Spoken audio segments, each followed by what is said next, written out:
Ce serait bien d'écouter une histoire. Il était une fois un pays de glace et de neige. Dans ce pays vivent les Iñupiat, grand peuple de chasseurs et de pêcheurs, mais également peuple de légende. Et la légende d'aujourd'hui s'appelle Kunuksayuka. Never Alone, autrement appelé Kishima Nichuna, est un jeu de plateforme puzzle très particulier. Il se déroule en Alaska et vous propose d'incarner Nuna, mais également son ami le renard polaire.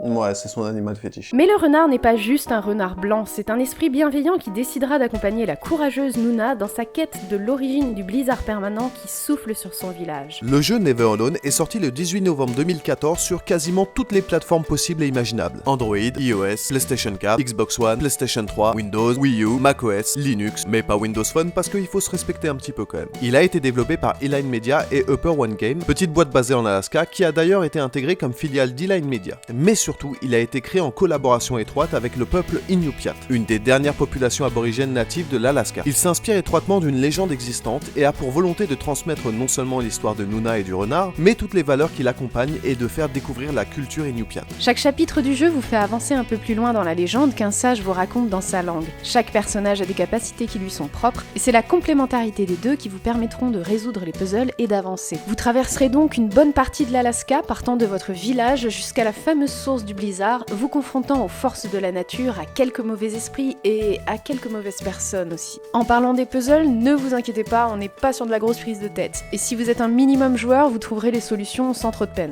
Le jeu est très rapide à terminer pour des adultes. Car oui, à la base, il s'agit bien d'un jeu qui vise un public plus jeune, mais la poésie omniprésente et l'histoire vous permettront aussi d'accrocher en tant qu'adulte désabusé. Eline Media se définit elle-même comme une boîte d'édition de divertissement et d'apprentissage. Pour preuve, leur slogan c'est « Exploiter la puissance des jeux pour aider les jeunes à réussir ». Cette volonté de pédagogie est très clairement exploitée dans le jeu, puisqu'au cours de votre voyage, vous rencontrerez des chouettes plus ou moins cachées, permettant de débloquer des succès qui sont en fait des vidéos d'introduction à des éléments de la culture Iñupiat. Ouais, en fait, c'est un jeu coop qui explique les éléments culturels dont il s'inspire. À mon avis, ils l'ont vraiment fait pour nous.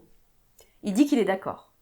Petit point technique sur la coop, le jeu est jouable seul ou à deux. Le second joueur peut rejoindre la partie à tout moment et incarnera forcément notre petit renard tout doux. Le jeu mettant en avant la complémentarité entre les personnages, vous ne pourrez pas trop vous éloigner les uns des autres, la caméra limitant sciemment vos déplacements. La nature étant belle mais également cruelle, elle vous rappellera constamment la fragilité de votre existence, et le moindre coup de patte griffu, projectile ou précipice marquera la fin de votre voyage initiatique, laissant dès lors votre compagnon succomber à la solitude. Non bon, en vrai, vous redémarrez au checkpoint juste avant, et vous avez autant d'essais que vous voulez, c'est pas Dark Souls quand même. Afin de trouver la source du blizzard éternel, notre duo disposera de capacités uniques. Le courage de la petite Nuna lui attirera rapidement la bénédiction des esprits de la nature, qui en sa présence prendront forme dans le monde physique, lui permettant de franchir les obstacles qui se dresseront sur sa route. Mais aussi brave qu'elle soit, Nuna est encore trop jeune pour avoir appris la langue des esprits. Heureusement pour elle, son compagnon renard peut aisément communiquer avec ces êtres lors de leurs manifestations, généralement pour les guider vers elle s'ils sont trop éloignés ou simplement orienter leur déplacement. Mais les interactions de nos deux compagnons ne se limitent pas au monde des esprits. Ainsi, Nuna sera capable de déplacer des caisses pour libérer un passage ou s'en servir comme plateforme de fortune. En progressant dans l'aventure, elle obtiendra également des bolas lui permettant de briser les obstacles et libérer certains esprits. Notre renard, quant à lui, profitera de ses capacités naturelles pour grimper aux parois et traverser les passages trop étroits pour Nuna. Il vous faudra donc utiliser astucieusement les capacités de nos amis pour leur permettre d'atteindre sains et saufs leur destination.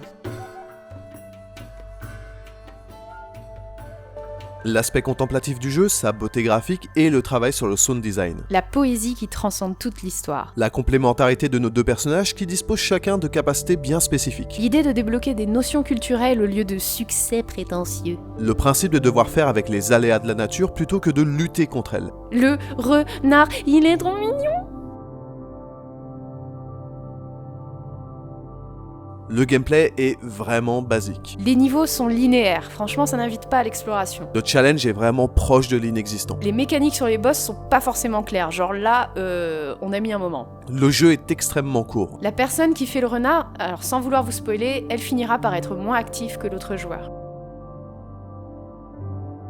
Encore une fois, il faut garder à l'esprit que c'est bien un public jeune qui est visé, et il serait trop facile de le descendre en tant qu'adulte. Never Alone, c'est plus un conte interactif qu'un jeu vidéo. Et franchement, quand on voit la gueule et surtout le prix des contes interactifs sur tablette, on ne peut que vous le conseiller pour vos bambins. Pour vous, en tant qu'adulte ou simplement en tant que joueur aguerri, on aura forcément des réserves. Même si la poésie est omniprésente et l'ambiance parfaitement posée, vous risquez de vous ennuyer en jouant seul. En coop, c'est déjà plus intéressant, mais c'est pas transcendant non plus. Même si la forme est réussie, les mécaniques de jeu sont extrêmement simples, les puzzles et les phases de plateforme ne vous retiendront rarement plus que quelques secondes, et le level design n'a rien de spécial à offrir. Malgré sa durée de vie un poil courte, Never Alone reste tout de même une aventure agréable à parcourir en coop, qui vous permettra de gagner des points de culture G et qui constitue une excellente porte d'entrée à tous les jeunes joueurs d'âge ou même de cœur. Voilà, cet épisode est terminé, merci à tous de l'avoir suivi. S'il vous a plu, n'hésitez pas à le partager, histoire de faire savoir autour de vous.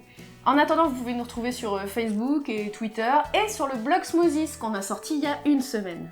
Sur ce, nous on vous dit à la prochaine. Salut!